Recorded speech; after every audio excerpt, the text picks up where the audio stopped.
Coconut Podcast sur la route, édition 2022, avec votre animateur Alain Jou. Partons à la découverte des régions du Québec, propulsées par les croisières MVP. Mesdames, Messieurs, bonjour, Koué. Et oui, nous réitérons pour une 3e saison avec Coconut Podcast sur la route.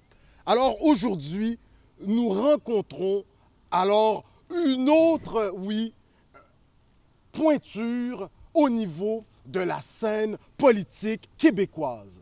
Alors, c'est un grand honneur pour nous de vous faire découvrir, mais alors là, l'une des plus belles régions du Québec, et je dis bien Laval. Alors, on se paie la traite en recevant, comme je vous disais, tout un invité. Alors, dans un premier temps, je me dois de vous dire qu'il est député de la circonscription de Sainte-Rose à Laval. Ça, c'est dans l'ouest de Laval. Mais également, il est adjoint parlementaire de notre premier ministre, M. François Legault, en ce qui a trait aux relations avec les citoyens, citoyennes du Québec d'expression de langue anglaise. Et pour terminer, tout un titre, il est également adjoint parlementaire du ministre Benoît Charette, à la lutte contre le racisme. C'est avec une immense joie, messieurs, dames, que nous recevons à Coconut Podcast sur la route, édition 2022, je dis bien, Monsieur Christopher Skeete. Bonjour, Christopher. Bonjour, Alex, ça va bien? Très bien, merci. Écoute, la question qu'on pose d'entrée de jeu à tous nos invités, comment ça va? Moi, écoutez, ça allait bien, mais avec l'enthousiasme de l'introduction, j'avoue que ça va un petit peu mieux. Je suis élevé par votre énergie contagieuse. Bon, Alors, écoute, moi, ça va super bien. Merci beaucoup de venir dans Sainte-Rose. T'es le bienvenu. Merci. Écoute, on se retrouve un peu comme à maison. Mes parents habitent l'île Jésus, alors dans l'Est. Alors là, on a longé, je vous dirais, boulevard Lévesque, puis on s'est rendu jusque dans l'Ouest, à peu près ça. Oui. Monsieur le député, voilà, Si on veut être formel, monsieur le député, on vient de vivre 2 années de pandémie, puis là, on en sort tranquillement pas vite. Comment entrevoyez-vous les temps à venir suite aux 2 dernières années qu'on vient de vivre? Puis surtout, comment vous avez vécu ça sur le plan personnel et professionnel pendant la pandémie, puis la sortie de pandémie, là, on vous écoute? Mais pour moi, ça fait longtemps que je fais de la politique pour la Coalition Avenir Québec. Je me suis lancé en 2012, en 2014. Vous étiez même vice-président, là? Oui, j'ai même été vice-président du parti. Alors, pendant longtemps, je m'impliquais pour avoir le premier gouvernement de la Coalition Avenir Québec. Okay. Et après 1 an et quelques mois, la pandémie a frappé. Alors, c'est certainement pas le mandat qu'on aurait souhaité, c'est pas le mandat qu'on visait. Puis, il y a des moments où je me dis, c'est-tu une occasion ratée, un rendez-vous raté avec l'histoire? Puis, je dois me rappeler qu'en 2018, on a demandé la confiance des Québécois. Ils nous l'ont accordé. Et cette confiance-là vient avec l'obligation et le devoir de, justement, répondre à des imprévus comme la pandémie.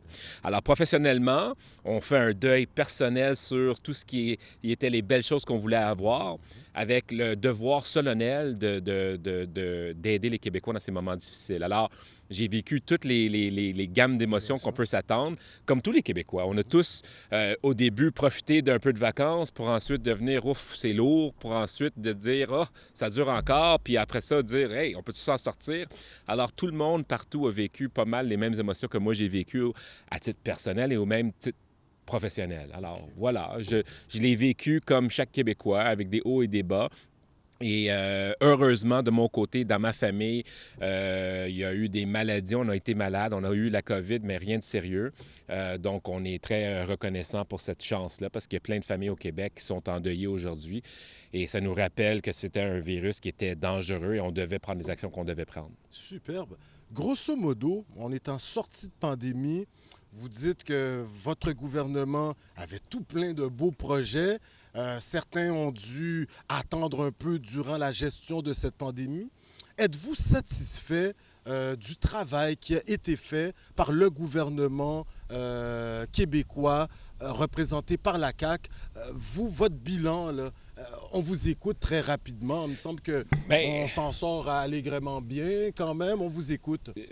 Je suis content que vous le dites parce que effectivement, si on regarde toutes les observations, les observateurs, puis les chroniqueurs et tout, puis il y a le polymètre aussi, le polymètre de l'Université de Laval qui dit qu'on est à 91 % des promesses réalisées ou en voie de l'être. Ça, c'est pas pire pour un gouvernement que, un, a jamais gouverné, qui, deux, a gouverné une pandémie en même temps.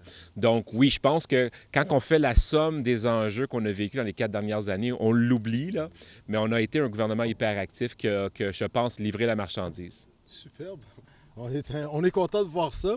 On va en parler un peu plus là, de vos réalisations, surtout à Laval, dans quelques instants. Bon, on est content de voir que notre député de Sainte-Rose se porte bien. On vous sent vraiment là, représentant le soleil. On sait que vous avez certaines origines venant des Caraïbes.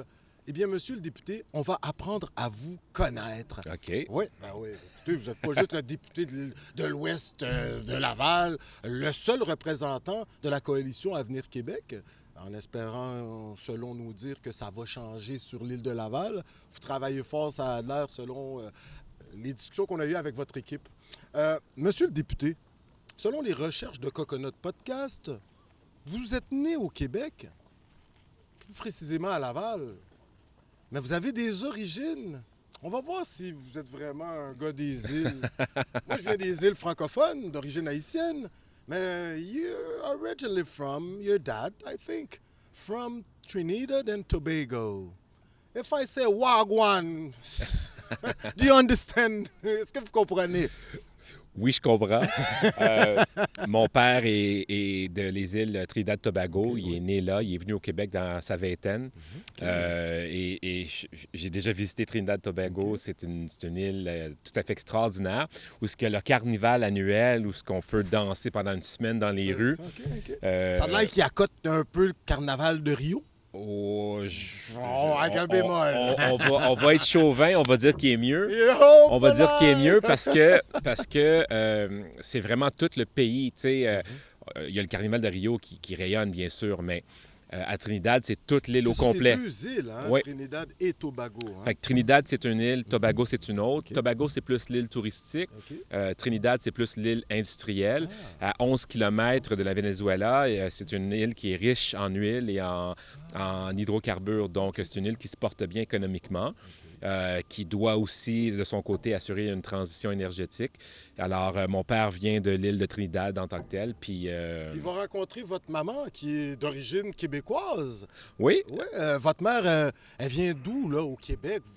Hein, les vraies origines, si on peut dire, Mais là, les racines. si on recule assez loin, mon frère a retracé les origines jusqu'à 8 ans après l'arrivée des Filles du Roi. Donc, on recule assez loin. On a Jacques Cartier, puis quelques années plus tard, une dizaine d'années plus tard, ma famille arrive de la France. Ma mère, c'est une Ouellette, 2 TE, du bas du fleuve. Donc, si on retrace les 2 TE, on se retrouve dans ce coin-là. Écoutez, il n'y a pas plus québécois que ma mère. Nicole Marie Lucie Gaétane Ouellette. C'est son nom de baptistère. Alors, on est dans les eaux québécoises. Confirmé, communé, baptisé. Et voilà, comme on dit. Excellent. Notre député, est-ce qu'il connaît quand même son bas du fleuve? Montjoly, moi, je vais dire... Rimouski, je vais dire... je connais très bien Laval. Faut pas commencer à me demander des coins de rue dans le bas du fleuve. Dans le bas du fleuve? C'est peut-être trop m'en demander, mais écoutez, moi, j'étais un fier Lavallois, en fait. On a souvent mis Laval sur... comme un à côté de Montréal. On parle de Montréal, puis ça va déborder à Laval. Mais ce que je réalise, c'est que pendant des années, Laval a eu un développement qui est propre à elle. Et à beaucoup d'égards, Laval est différent. Puis on a la chance à Laval d'être une île, une ville, une région, une MRC. Donc, Tout le monde rame dans la même direction. C'est vraiment une superbe place. Synergie, là. Il y a une synergie et une énergie à Laval comme on n'a jamais vu, qui est très différente de Montréal. Alors, avec tout le respect à Montréal, que je respecte énormément, mais Laval est une région à elle propre et elle a ses propres défis et ses propres enjeux, mais aussi elle rayonne à elle seule, sans la nécessité de son étiquette de banlieue de Montréal. Super. Vous êtes un fier ambassadeur de la MRC de Laval, la municipalité la région de comté. Laval. Oui, excellent, en excellent. effet. Vos parents vont décider de s'installer à Laval. Vous allez y grandir. Vous êtes un natif natal, comme on dit. Vous fréquentez Saint-Maxime comme école? Ben, non. On vous écoute? J'ai eu la chance, au début, c'était pas tant de la chance que de la méchance, mais j'ai eu la chance de fréquenter plusieurs écoles primaires. Moi, je viens du secteur anglophone, donc j'ai commencé à Souvenir Elementary. J'ai commencé à Gordon Elementary pour mon primaire, pour ma maternelle. J'ai fait Souvenir pendant 2 ans et demi. Après ça, j'ai fait une année à Joliet Elementary, dans la Lanaudière. Là, je suis revenu, puis j'ai fini à T.H. Bose. OK, Puis vous n'avez pas fait Chomedy High. Mais en fait, T.H. Bose, c'est toutes les écoles primaires que j'ai nommées. Là, ce qui était le fun avec ça, c'est que je me trouvais déraciné souvent durant mon enfance, mais quand je suis arrivé au secondaire à Western Laval, qui est aujourd'hui l'école internationale, mais j'ai eu une chance parce que toutes mes amis que j'ai connus dans toutes les autres écoles se sont retrouvés à cette école-là. Donc, je connaissais tout le monde en arrivant. Donc, ça l'a beaucoup aidé mon expérience de secondaire. Puis, j'ai fait Western Laval pendant 2 années, pendant que c'était une école française et anglaise. Puis, par la suite, ils ont fermé l'école Chomedy pour en faire une école 5 ans. Alors, j'ai fait mes... Mais en fait, j'ai pas l'année où je devais y aller, ils ont transitionné. C'était 5 années à Western. Alors, j'ai fait mes 5 années à Western Laval. Question intéressante. Aujourd'hui, vous êtes vraiment celui qui établit le pont entre nos citoyens, citoyennes d'expression de langue anglaise et la majorité francophone. Le premier ministre vous a élevé à un rang de responsabilité fort important en cette matière. Comment l'aviez-vous vécu, vous, étant jeune, d'une maman venant du bas du fleuve, tu sais, comme plus native que ça, il n'y en a pas, mais également d'un père basané, assurément, parlant anglais.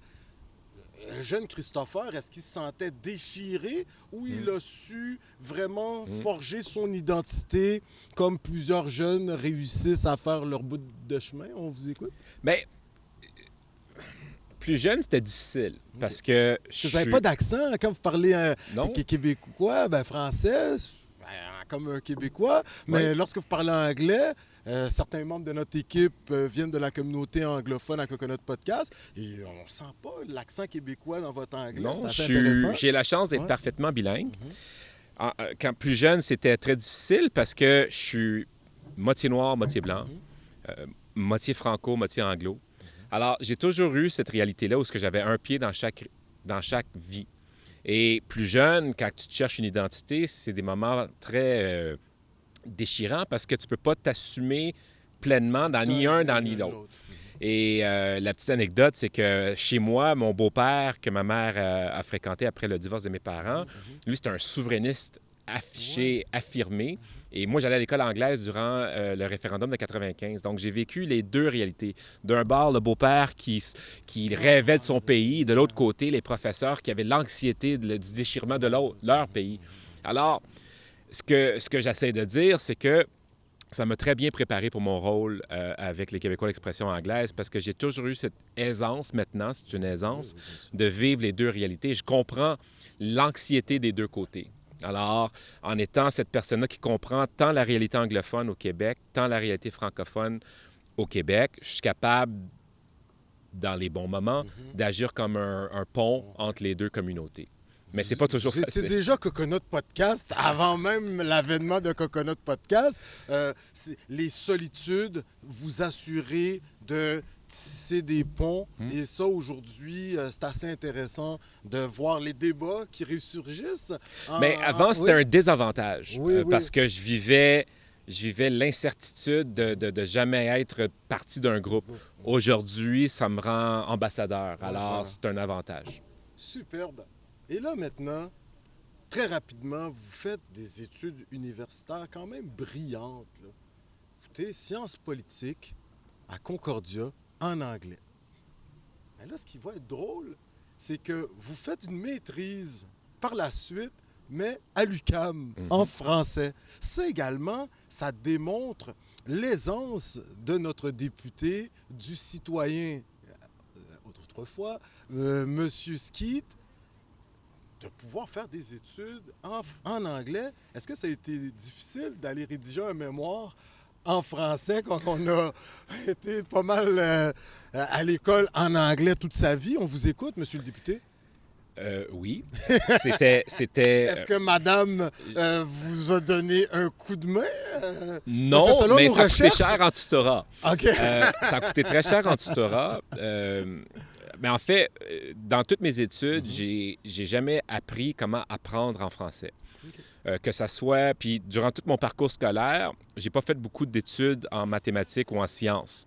Donc, quand je suis arrivé à l'UQAM, à l'école de sciences de gestion, il fallait faire de la finance, il fallait faire de la comptabilité et il fallait faire des mathématiques avancées en français. Ça, j'avoue, ça a été une courbe qui était doublement difficile. Un, je suis pas très fort en mathématiques, donc la courbe était déjà difficile. Puis rajoute à ça le défi linguistique avec des termes que je ne connaissais pas en français. Mais c'est un peu la même invitation que je lance à la communauté d'expression anglaise qui veut mieux réussir au Québec. Je leur dis toujours, la clé, c'est le français. Donc, si on ne maîtrise pas le français, on ne peut pas réussir bien au Québec notre vie professionnelle ou notre vie personnelle. Au cégep, les 3 cours, là, il y a eu ces discussions là, qui ont cours. Parce qu'on sent que le français perd un peu de terrain dans certaines régions du Québec, entre autres dans la région métropolitaine. Et dans cette idée de vouloir préserver le français, j'aimerais vous entendre là-dessus pendant qu'on y est. 3 cours qui seraient rajoutés dans les cégeps anglophones pour nos frères et sœurs qui s'expriment dans la langue de Shakespeare. Vous, est-ce que vous pensez que c'est un frein afin que ces derniers se développent ou vraiment on en est rendu là en 2022 au Québec? Mais on vous écoute. Moi, j'ai fait une consultation pan-québécoise où j'ai rencontré plus de 140 groupes communautaires anglophones, plus de 150 leaders de ces groupes communautaires-là. Et la demande numéro 1 de la communauté d'expression anglaise, c'était « ça nous prend des cours de français pour bien réussir ». Nous, on est tannés de perdre nos enfants sur la 401. On doit avoir une meilleure maîtrise du français si on veut garder nos enfants ici. Donc, la demande numéro 1, c'était ça. Moi, j'ai dit, attendez une seconde, là. Si je vous amène des cours de français, vous n'allez pas dire qu'on va vous assimiler. Non, M. Skeet. On reconnaît que c'est important pour nous pour réussir au Québec. Donc, même la communauté d'expression anglaise reconnaît que c'est un outil indispensable au succès pour être québécois. Fait que ça, c'est la question du français en général. Le projet de loi 96 vient garantir pour tous les Québécois, même les Québécois d'expression anglaise, le droit au français. Ça veut dire qu'un anglophone, maintenant, se réveille avec un nouveau droit, un droit d'apprendre et d'être enseigné en français et ou de recevoir des cours de français.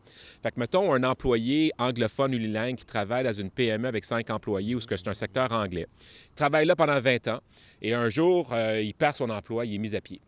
Mais là, c'est un droit. Pas besoin de payer 1 000 2 000 pour aller suivre des cours de français pour se peaufiner. On a accès à des cours par droit. Ça, c'est un droit qu'on a donné. C'est quoi de la levée de bouclier, par exemple, entre autres, de certains partis de l'opposition? Ces derniers, malgré ils ont été souvent proches des communautés anglophones, mais eux autres, est-ce que c'est une lecture différente qu'ils font? Êtes-vous déçus de voir que ces partis n'ont pas suivi la direction proposée par la Coalition Avenir Québec? On aimerait vous entendre, monsieur le député. Mais c'est sûr que ce qui était étonnant, c'est que quand on a déposé le projet de loi, l'ouverture qu'on avait par rapport à la loi, il y avait pas mal un consensus. Je dirais peut-être il y avait un parti qui pensait qu'on n'allait pas assez loin. Les 3 autres étaient pas mal sur la même page pour dire, ben oui, c'est des mesures structurantes qui ont du bon sens. Mais il y a eu un recul de... Là, puis même le Parti libéral, pour ne pas les nommer, ont proposé un amendement à la loi pour ajouter 3 cours de français parce qu'ils ont entendu la même chose que moi. Oui, bien sûr. Ils ont entendu la même chose que moi. Il y a eu un changement de positionnement. En fait, ils ont entendu la même chose que moi, donc ils ont dit, ben là, la demande numéro 1, c'est plus de français, donc allons-y avec du français. Puis... la communauté nous disait, bien, on est les plus bilingues en Amérique, donc on est bilingue, donc on n'a pas de problème. Donc pourquoi on a... Fait Nous, on a dit, mais OK, on va appuyer la demande du Parti libéral d'introduire 3 nouveaux cours qui doivent être donnés en français. Là, il y a eu une grosse levée de bouclier sur le fait que si on apprend la science comme moi je l'ai fait, les mathématiques comme moi je l'ai fait en français, ça pourrait affecter notre cote R. Ouais.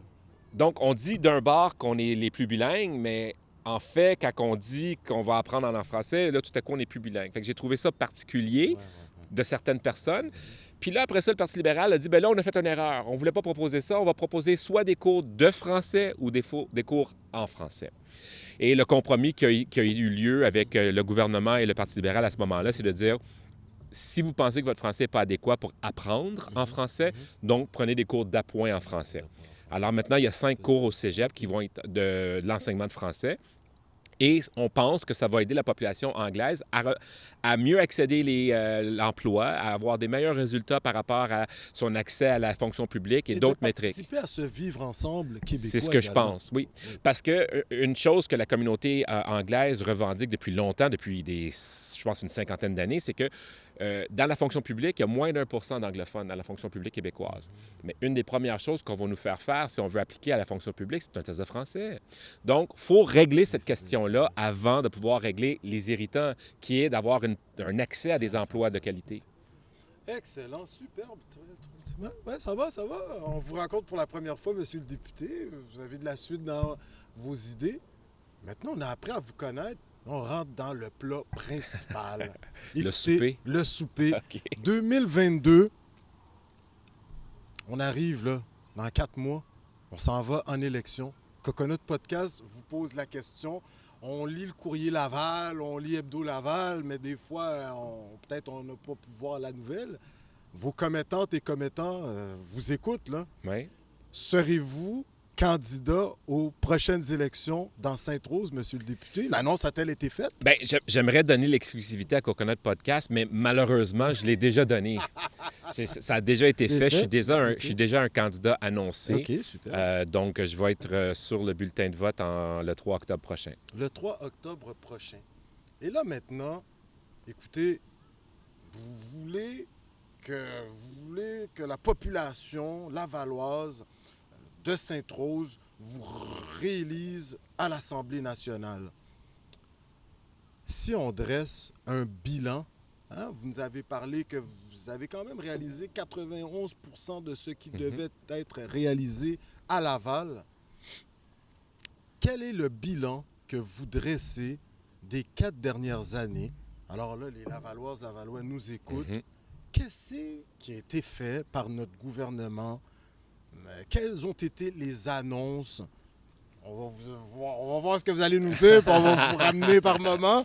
Mais au niveau de l'environnement, on sait que dans l'est de Laval, la rivière des Mille-Îles, entre autres, on a une archipel d'îles, mais 2 grandes îles, Vachon, entre autres, Saint-Pierre, si ma mémoire est bonne. Le gouvernement a-t-il aidé le maire Stéphane Boyer afin que ces îles soient protégées pour les générations à venir? On vous écoute parce que moi, j'étais député.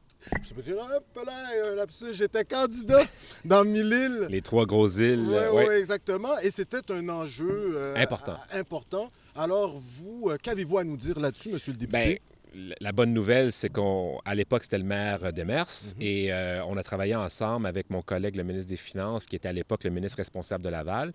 Et tous ensemble, on a trouvé des fonds pour l'achat de 2 des 3 grosses îles.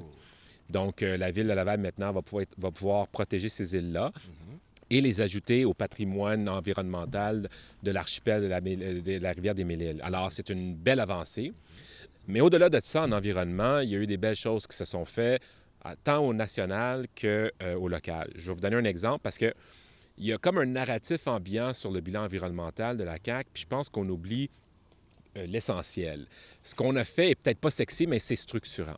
Un exemple, c'est le retraçage des déchets de construction. On parlait beaucoup des déversements de cow-boys dans les Laurentides. Maintenant, une des premières choses que le ministre de l'Environnement, mon collègue Benoît Charette, a fait, ça a été d'implanter la traçabilité. Donc, désormais, le donneur d'ouvrage est responsable de l'aboutissement final des biens. Donc, lui, il a intérêt à s'assurer que ça ne se met pas là parce qu'il est responsable jusqu'à jusqu'à la fin du cycle de vie. Ça, c'est pas quelque chose qui fait l'actualité, mais ça transforme l'environnement. Totalement. L'autre chose qu'on a fait qui est encore difficile à implanter, mais qui est structurant, c'est la consigne. Avant, les autres gouvernements disaient « Ah, ouais, la consigne, les bouteilles de vin, les épiciers, eux autres, ils n'étaient pas de bonne humeur avec ça. » Puis c'est vrai que c'est de la chenoute pour eux de gérer ça, mais nous, on a fait fi de ce lobby-là pour faire la bonne chose. Désormais, dans 1 an, les tétrapacks, les bouteilles de vin, les bouteilles de vitre, tout ça doit être consigné et c'est nous qui avons fait ça, contre un lobby patronal. Et on a eu le courage de dire, mais non, les Québécois sont rendus là. Une autre affaire qu'on a faite en matière d'environnement qui est historique, c'est que c'est nous qui avons aboli toute recherche d'hydrocarbures. Donc, désormais, sur le territoire québécois, la recherche d'hydrocarbures va être prohibée. Ça n'a jamais existé. Je vais aller plus loin. En matière d'électrification des transports, c'est nous qui avons implanté... Oui, à Laval, vous avez, je pense, aidé la mairie à se doter d'un garage dit du 21e siècle là, pour la STL. Oui. Mais ça, c'est énorme parce que c'est 200 millions de dollars. Oui. Mais c'est même pas de ça que je voulais vous parler. Moi, ce que je voulais vous parler, c'est que il y a désormais une date limite pour l'achat d'autobus. Alors, à partir de 2025, on n'aura plus le droit d'acheter des autobus diesel ou hybrides. Ça va devoir être électrique. On a mis plus de 500 millions pour l'électrification du transport en commun et on va continuer à le faire. Nous, c'est nous qui avons mis la date limite pour la fin des autos à gaz, là, 2030. Ça s'en vient. Là, dans 6 ans, il n'y aura plus de nouvelles voitures qui vont être vendues à essence sur le territoire du Québec. Alors, il y a plein de gens qui disent plein de choses sur l'environnement, mais nous, c'est peut-être pas sexy, mais ça va transformer l'économie du Québec, ça va transformer la vie des Québécois. Intéressant. On sait que un peu avant la pandémie, il y a eu ces consultations au niveau de la ville de Laval lancées par M. Demers, le maire suppléant M. Boyer, aujourd'hui maire de Laval, en ce qui a trait à un plan d'urbanisme. Mettre Laval au goût du jour, en quelque sorte. Et on sait que le gouvernement caquiste avait une oreille très tendue en ce sens. Au niveau du gouvernement du Québec, on sait qu'on a un plan d'infrastructure, le PIC du Québec. Comment avez-vous pu utiliser ce programme, afin de venir en aide à Laval en ce qui a trait à la mobilité, on pense même à la 19, entre autres, les infrastructures sportives, on aimerait vous entendre là-dessus également. Avez-vous pu même piger à même cette enveloppe afin d'aider Laval à devenir ville du 21e siècle? On vous écoute. Le problème avec votre question, c'est que j'ai tellement de réponses que le podcast va être terminé parce qu'on a fait énormément. La première chose qu'on a fait dans le projet de loi, moi j'ai eu mon premier projet de loi qui est le projet de loi 203. Okay. Le projet de loi 203 donne des outils à la ville de Laval pour continuer son travail sur son schéma d'aménagement et son plan d'urbanisme. Alors, d'un côté, on a donné plus de flexibilité pour la ville à ce niveau-là. Okay. Au-delà de là, on a pouvoir de taxation? Non. Pas encore. Par contre, on a retourné le pourcentage de la TPS TVQ aux villes. Ça, c'est nous qui avons fait ça en début de mandat. Ça a l'air 54 de baisse des taxes scolaires. La taxe scolaire qu'on a réduite pour les Lavallois de 55 55, oui, c'est ça. Alors, c'est énorme. Ça, c'est à peu près 700 ou 800 par Lavallois. Puis là, ça, c'est sans compter la question originale dans le PQI. Dans le PQI, on a augmenté le PQI de 42 Il y a tellement d'argent dans le PQI, qui est l'infrastructure sur les 10 prochaines années, que si on rajoute, on peut même plus en mettre plus. Okay. Même si on voulait mettre plus, il n'y a pas assez de travailleurs pour construire ce qu'on a mis dans le PQI. Alors, on est topé dans le PQI. Puis, pour répondre à la question, oui, c'est vrai, la 19, après 40 ans de tournage en rond, c'est nous autres qui avons creusé les premiers. Pour la ligne bleue aussi. Pour le transport, ici à Laval, la 440, le lieu de l'accident où il y a eu les personnes qui sont mortes sur l'échangeur entre la 440 et la 15 Nord. Dans l'espace de 3 mois, le ministre des Transports a non seulement élargi les voies, mis un contrôleur de vitesse, mais on a annoncé récemment la construction d'un nouveau une nouvelle bretelle aérienne qui va venir déposer les citoyens directement. Sur la 15, là, Directement la sur la- 440, et sur voilà. la 15, parce que sur l'autoroute, là, la Ça 440, freine ça d'urgence. freine. Oui. Il y a eu plusieurs accidents mortels. Beaucoup. même, beaucoup. Puis Donc ça, c'est arrivé en c'est- 2019. Oh, il était temps. On creuse avant l'élection. Alors, en 4 ans, non seulement on a mitigé le risque, mais on construit la bretelle pour sauver des vies. Puis ça, c'est au sud du comté de Sainte-Rose. Puis ça, c'est quelque chose qu'on a fait dans un mandat. Alors, Vous êtes dans Jean l'ouest. Leste, Jean Leste. Vous êtes dans l'ouest. Intéressant. Vous êtes dans l'ouest, mais l'est et l'ouest aimeraient pouvoir communiquer, se parler, être reliés.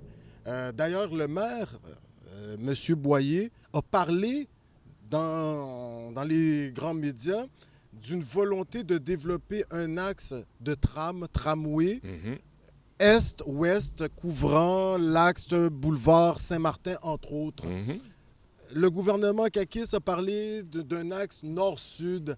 Est-ce que vous êtes en train de travailler avec l'hôtel de ville de Laval pour trouver un compromis pour ne pas oublier les gens de l'Est? On En vous fait, écoute. on l'a déjà annoncé. OK. Il va y avoir, parce que dans le fond, on avait promis lors de la dernière élection qu'on allait mettre un REM à Laval nord-sud et on étudierait un est-ouest. La Caisse est revenue puis elle a dit, écoutez, avec l'achalandage nord-sud, ça ne vaut pas la peine de faire un REM, nous, on ne veut pas. Alors, le gouvernement a dit, OK, ça ne veut pas dire qu'il n'y a pas un besoin pour les Lavallois, nous, on veut faire quelque chose quand même.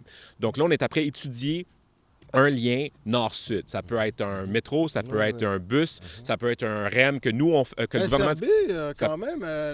Ça peut être un SRB. Donc, fait que nous, on a déjà dit, nous, on voit le besoin. Alors, même si la Caisse ne le fait pas en REM, nous, on va faire quelque chose.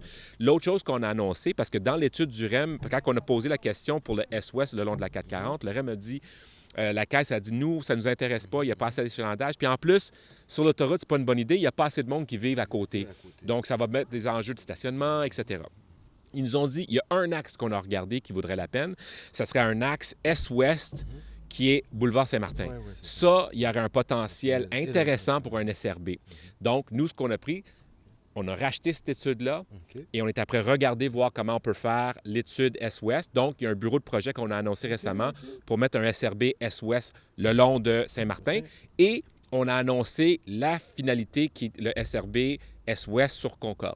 Alors, Vous connaissez vos dossiers, monsieur Alors- l'adjoint parlementaire du premier ministre? non, mais il n'y a jamais eu autant d'actions à Laval, j'ose dire, depuis qu'il y a un peu de concurrence sur l'île de Laval.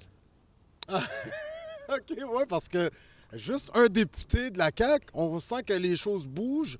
Qu'avez-vous en 30 secondes, parce qu'il nous reste 2 minutes, en 30 secondes, qu'est en train de penser le gouvernement de la CAQ pour ce qui est à l'extrême est de Laval? On a eu un centre aquatique un peu dans le centre-ouest de Laval.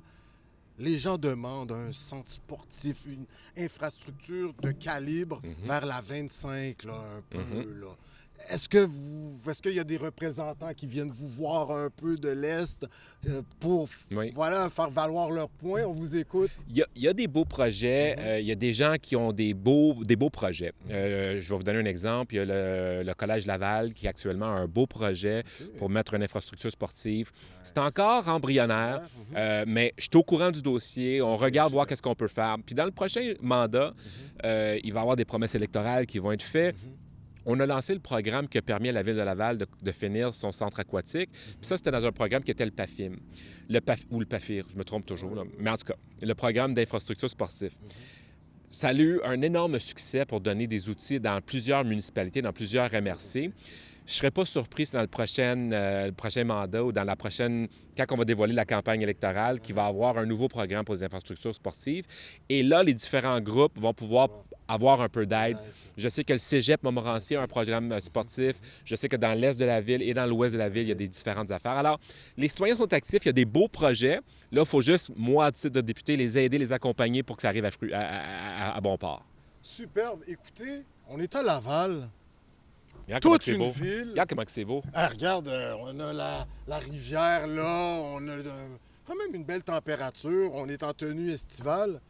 Quels sont les attraits touristiques, monsieur le député, adjoint parlementaire du premier ministre, j'aimerais vous entendre. Vous êtes le premier ambassadeur de Ville de Laval. On parle de Laval ou on parle de Sainte-Rose? Parce que... On peut parler Sainte-Rose, Laval. On vous écoute. Sainte-Rose. Je vais commencer à Sainte-Rose, par chez vous. Là, et voilà. Ça, on vous écoute. Mais ici, on est à la Berge des Baigneurs. Okay. Alors, c'est un beau parc où on peut consommer la nature, voir un peu la rivière. Il y a aussi le parc des Mille-Îles. Le parc des Mille-Îles, qui est aussi un refuge faunique, qui, avec l'aide de la Ville, on a récemment protégé, écoute, c'est plusieurs dizaines, je dirais peut-être des centaines d'hectares qu'on protège davantage. Et le ministère de Faune et Parcs vient donner des sous pour aider justement à protéger davantage. Fait qu'il y a un hôpital pour les tortues, c'est vraiment le fun. Il y a un camp de jour, le fun pour les jeunes. Il y a des biologistes qui travaillent à temps plein. Il y a des camp de jour pour les tortues? Non, un camp de jour pour les jeunes. OK, pour les jeunes. Okay, ouais. Mais ils découvrent les tortues. Ils découvrent les tortues. Puis, il y a même des agents de la faune qui sont embauchés par le parc, qui font la patrouille de la rivière pour être sûr que les gens respectent la nature. Alors, c'est vraiment un bijou. Mais hormis ça, ici, à côté de la Berge des Baigneurs, on a le CIO. Le CIO, c'est un regroupement qui met en valeur notre eau au Québec. Ça me tient à cœur. 3 % des réserves d'eau douce du monde se trouvent au Québec. Le Québec peut être leader en matière de protection de l'eau douce et on doit le faire. Le CIO nous rappelle de ces faits-là, il nous aide à protéger davantage. Vous avez un quartier historique également. Ça, là, c'est capoté. On se croirait quasiment dans le Vieux-Québec ou une région vraiment lointaine, là, dans le bas du fleuve. Là, mon bureau de comté, il est logé dans une maison qui, l'année passée, a souligné ses 200 ans d'existence. Alors, la maison où est mon bureau a 200 ans. On a vu ça. Alors, c'est de toute beauté. Là. Un restaurant une bonne place à poutine, une pataterie, comme on dit par chez nous. On se trompe pas avec chez Gérard. Chez Gérard sur Concorde, on se trompe pas. Sinon, il y a le Décans. On a une coupe de Décans à Laval, mais sinon... Un Décans de Sainte-Rose? Non, on serait dû, par exemple. Si les propriétaires de Décans nous écoutent, là, un beau Décans sur le vieux Sainte-Rose, ça serait très apprécié. Mais sinon, pas loin, il y a ma place fétiche qui est le Bagel Sainte-Rose. Bagel Sainte-Rose. Bagel, moi, je m'en vais manger là dans quelques minutes. Le Bagel Sainte-Rose, là, ils font leur bagel sur place, puis ils font une affaire avec un bagel, avec un coco dessus, avec un morceau de bacon, une belle salade de fruits. C'est délicieux. Aïe, aïe. Alors, regarde, qu'est-ce qu'on peut pas faire dans Sainte-Rose? Qu'est-ce qu'on peut pas faire? Écoutez, monsieur le député, toute une entrevue, je n'en reviens pas. Vous êtes ça à coche, comme on dit par chez nous. Vous connaissez vos dossiers, là, puis Laval, c'est grand, là. Vous connaissez les dossiers de Sainte-Rose. Écoutez, vos commettantes et commettants de Sainte-Rose vous écoutent. Les 15 prochaines secondes sont à vous. Vous vous adressez à eux. Pourquoi ils devraient voter pour M. Christopher Skeete? Allez, vendez votre salade, monsieur le député. Mais écoutez, au lieu de vendre ma salade, je vais simplement dire merci pour la confiance que vous m'avez accordée. Pour moi, c'est un rêve d'enfance d'être élu. Et vous m'avez permis, avec l'équipe de M. Legault, de vous représenter à l'Assemblée nationale. Donc, sérieusement et sincèrement, merci pour cette confiance. Je vous demande juste de regarder les 4 dernières années, vous demandez si vous êtes satisfait du bilan. Et si c'est le cas, mais je vous redemande confiance parce que ça me ferait plaisir d'avoir le mandat une deuxième fois. Monsieur Christopher Skeete, écoutez, vos remerciements, les 10 prochaines secondes sont à vous. On vous écoute? Bien, merci beaucoup de vous être déplacé dans Sainte-Rose. Ça me fait plaisir de vous recevoir. Puis comme vous pouvez voir, vous pouvez revenir n'importe quand faire des entrevues, puis vous allez voir un beau background, des belles personnes qui se promènent, qui consomment aussi la nature. Donc, merci beaucoup de votre intérêt. Merci beaucoup d'être venu. Bien, écoutez, on vous dit un gros merci. Franchement, comme je vous dis encore, toute une entrevue, puis ça part bien notre été avec notre député de Sainte-Rose, représentant la coalition Avenir Québec. On vous dit de saluer notre premier ministre pour nous. Avec puis plaisir. surtout, attachez vos chouclacs. La campagne électorale, on rentre dans pas mal le dernier droit, là. Dans 100 jours l'élection. Alors, on est pas mal dedans. On est pas mal dedans. Ben, on vous remercie. Merci beaucoup. Messieurs, dames, oui, nous étions avec le député de Sainte-Rose, Christopher Skeete. Écoutez, il est responsable des relations avec les Québécoises et Québécois d'expression de langue anglaise auprès de notre premier ministre, M. François Legault, mais également, il se charge des questions contre le racisme avec son collègue, M. Benoît Charette. Messieurs, dames, moi encore, je vous invite à le suivre sur les réseaux sociaux. Christopher Skeete, vous gagnez à le découvrir véritablement. Sur ce, nous sommes dans la région de Laval.